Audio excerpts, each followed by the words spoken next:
and you are listening slash watching the Seattle Eastside Real Estate Team podcast. I am now joined with our good friend Eileen Walker Vierra. I'm going to give you a brief introduction. So Eileen is the founder and chief creation officer, the CCO of her own company, Memory Books by Eileen, located in South Bellevue, Washington.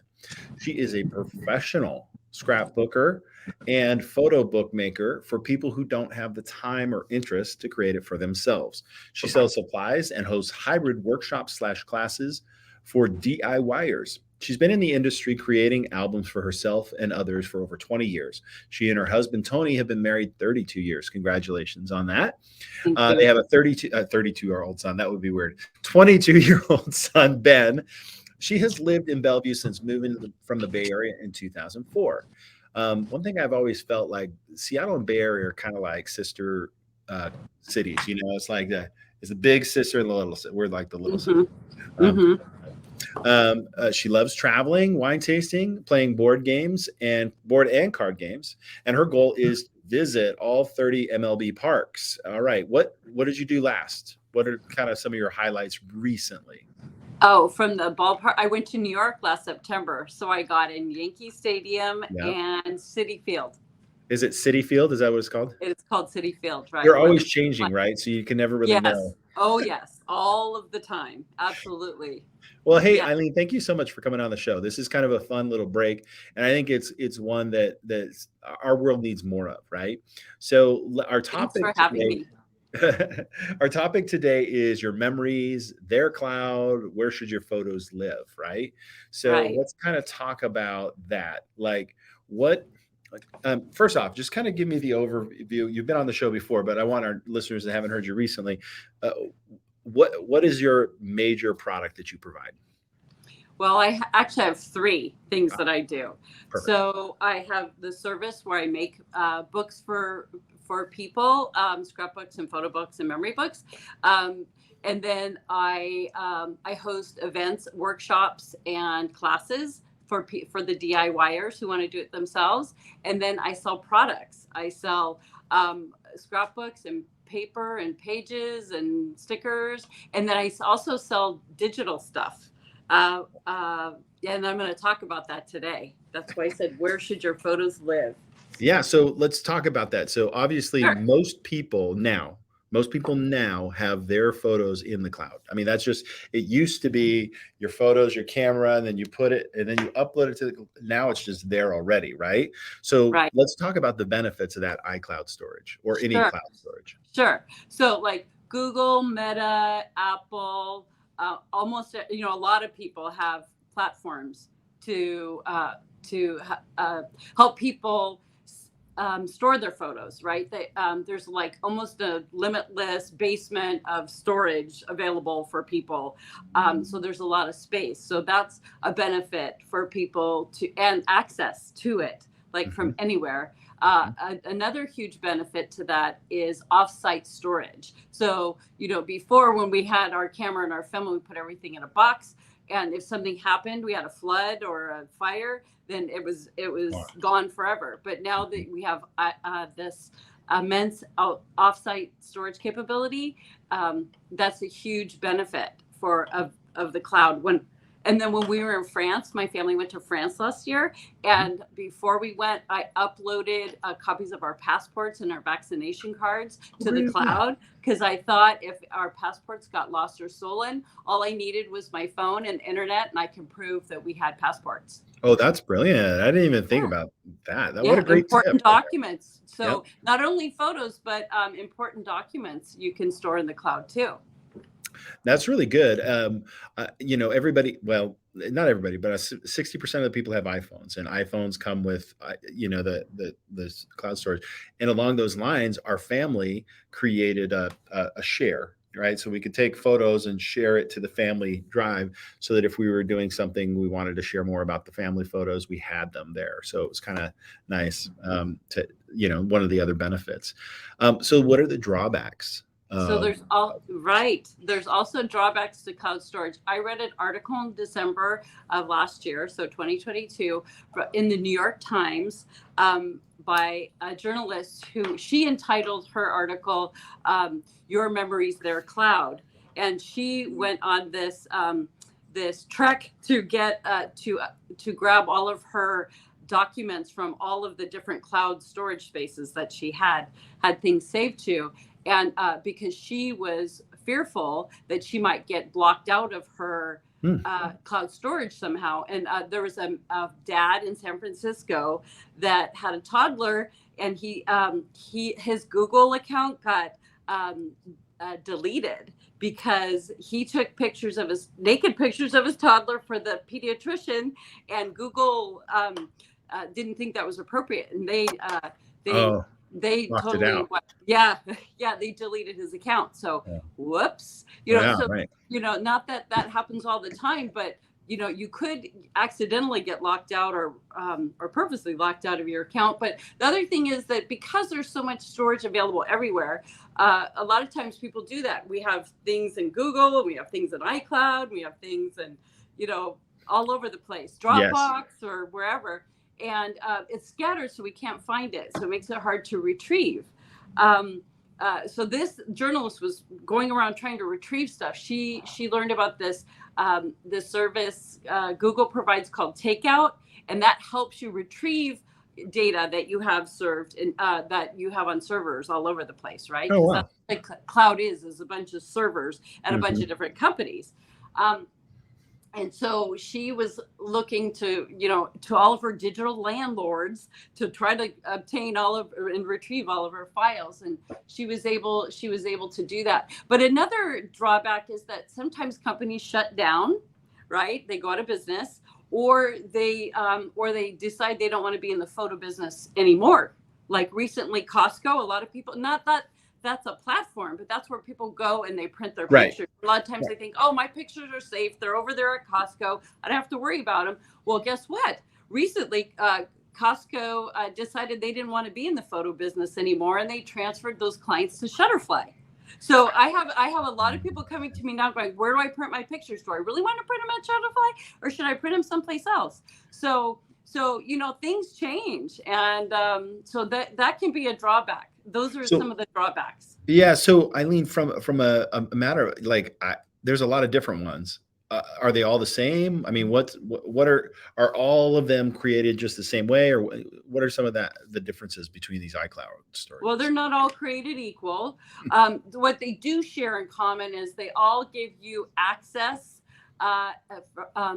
mobile access, to their servers, to the cloud, right? They all provide some kind of collaboration ability, like on Google Docs. I use that to get pictures from my clients from all over the United States when I do a memory book for them. So access, collaboration, and some even let you make GIFs with your pictures, right? Not all, but some.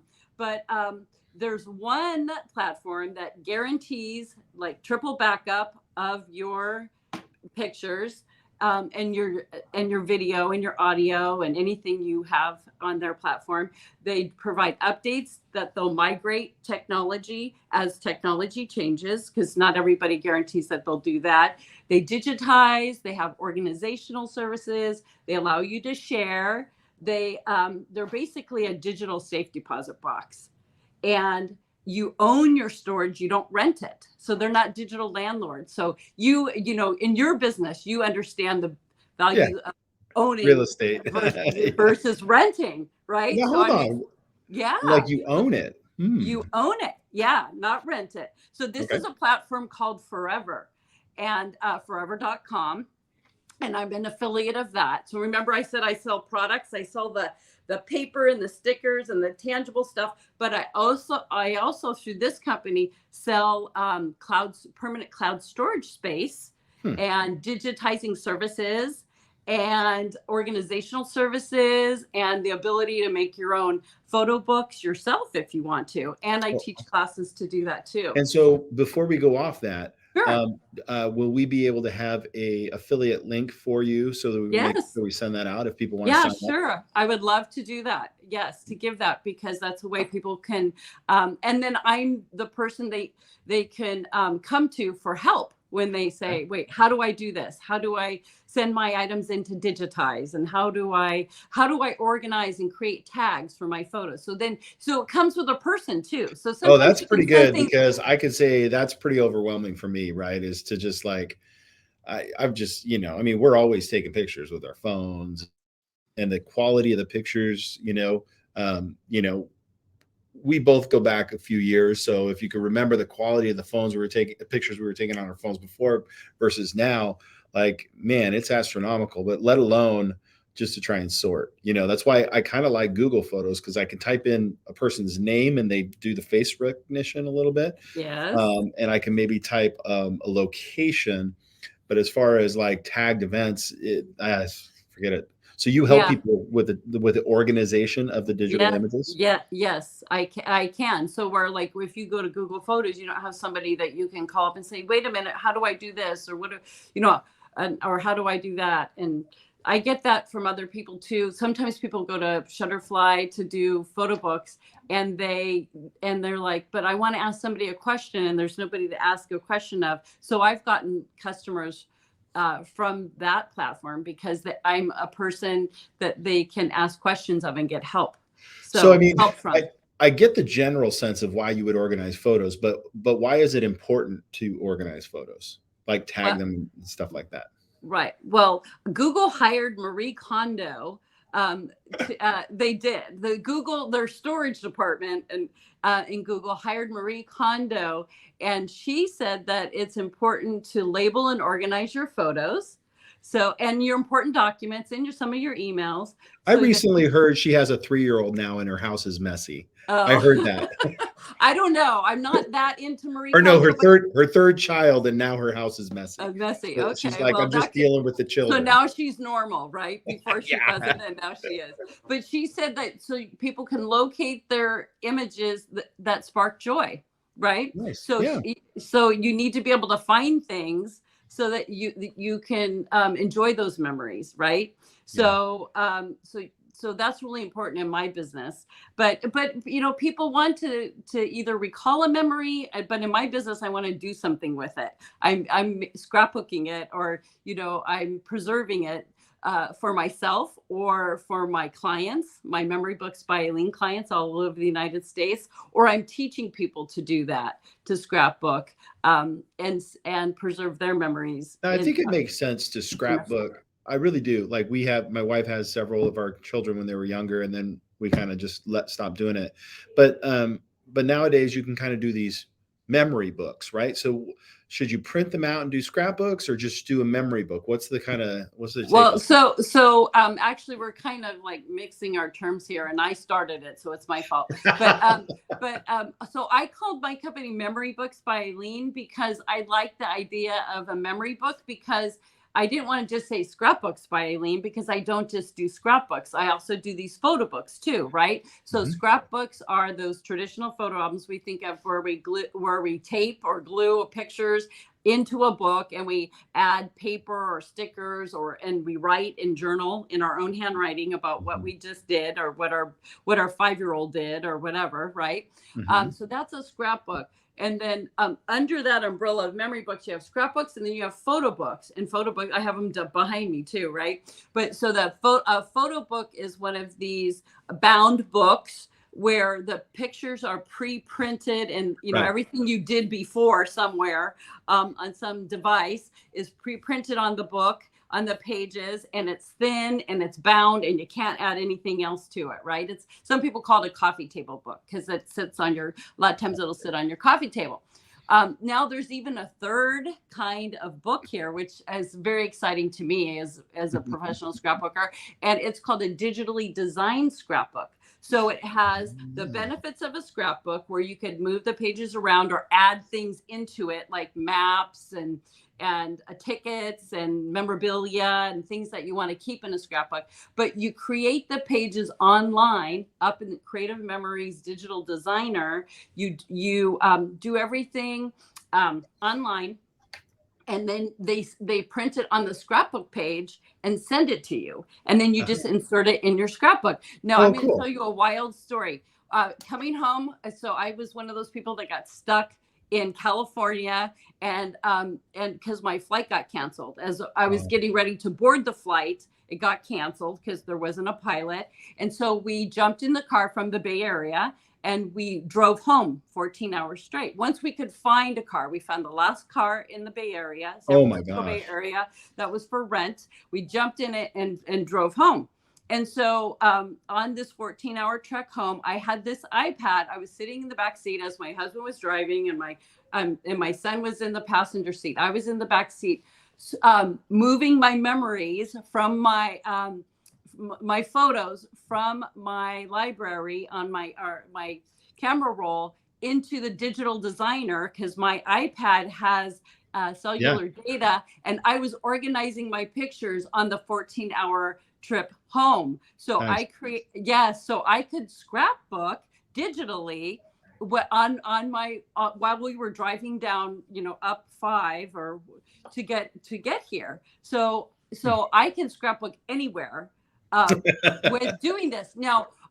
So for me, it's the best of both worlds, because I can do it anywhere. I can pick it up and put it down, and it's super fast and easy. And then when it comes to me, I can add my maps and my brochures and everything else I want to add into it. So it's like hybrid scrapbooking. So it's like a third kind. It's like this book behind me. You can see where my family's picture is in the front. So the cover can be customized, and everything inside is custom too. So that's like a third option. It's a blend of the two, and it's like the best of both worlds. So for that's people who don't have a lot of time and don't want to buy all the stuff and do that, but if you're sitting somewhere like on an airplane, right, or traveling, you can sit there and do it, and that's really fun. That's really fun.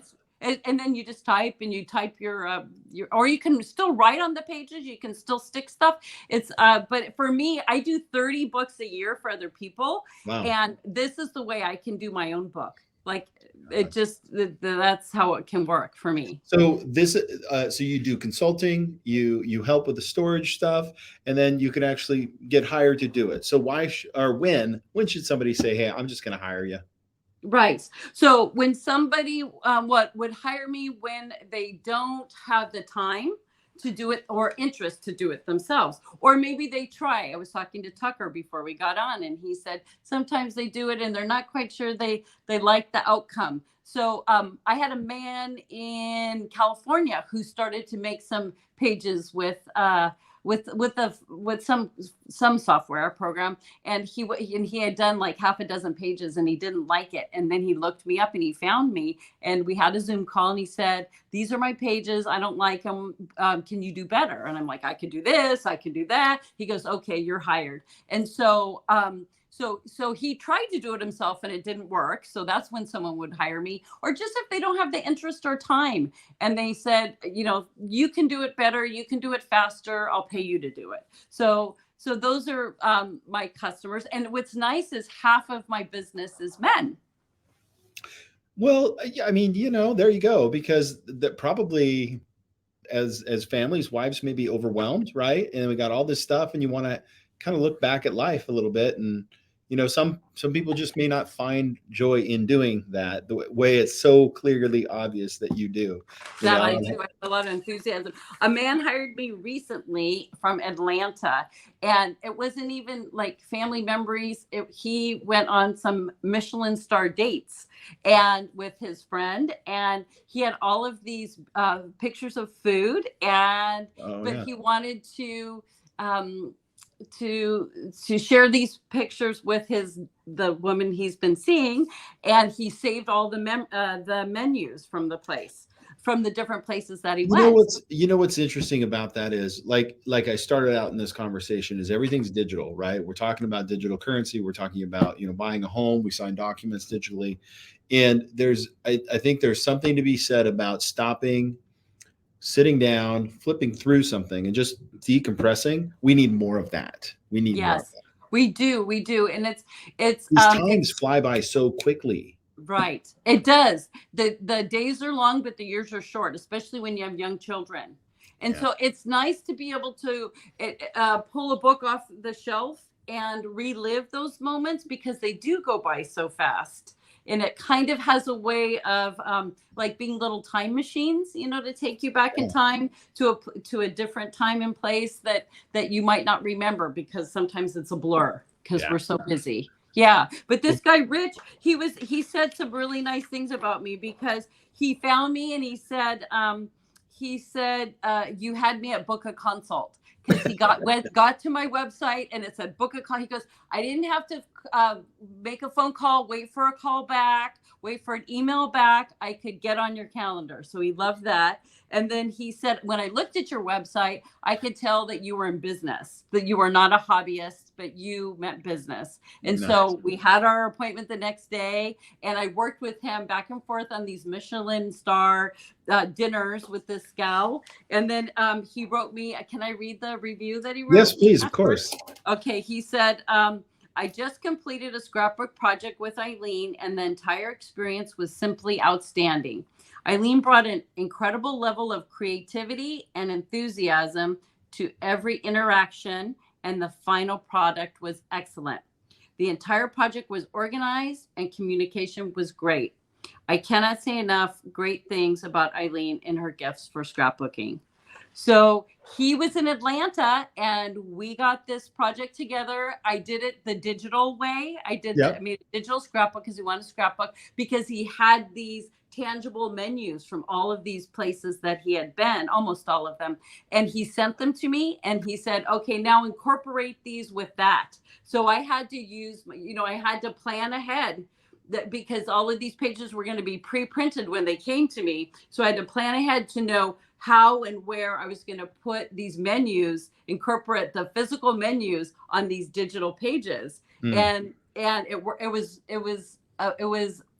a fabulous outcome. I mean, it came out great. So it used all my skills, right? The digital skills and the hands-on paper skills too. Awesome. That's great. Thank you. Thanks for sharing a testimonial. That's really helpful, right? Okay, so how do people get a hold of you if they want to do a scrapbook?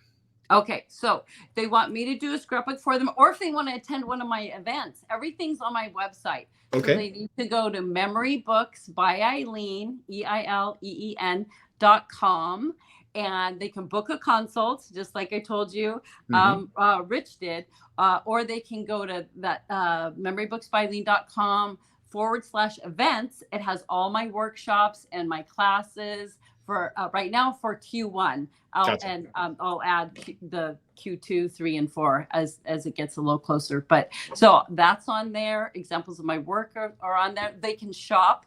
If they go under shop, they can shop traditional from my Creative Memories website, or they can shop digital and go to my forever.com website. Awesome. All right. Well, thank you so much for coming in. I appreciate the conversation. You guys can find her, Memory Books by Eileen. I think you'll find that service fantastic. Obviously, working with somebody that really cares about what they do, and that's important. Thanks for coming on. Thanks, Dan. All right. That concludes our show. Real quick, I just want to point out we got some fun events. I wanted to try and do something at the very end of the show, things that are happening on the East Side. So I kind of scrambled for something, and here's what I found. The Wintergrass Festival is always, actually, it has been for the last few years in Bellevue. So if you like good folks style music, tickets are on sale. You can go and check it out. They're going to be at the Hyatt Regency in Weston in Bellevue, February 23rd through the 26th. So I believe that's the last weekend in February. So that concludes our show. Thanks for watching Seattle's Eastside Real Estate Team's podcast. I am Dan Edwards, managing broker with the Eastside Real Estate Team. Have a wonderful week.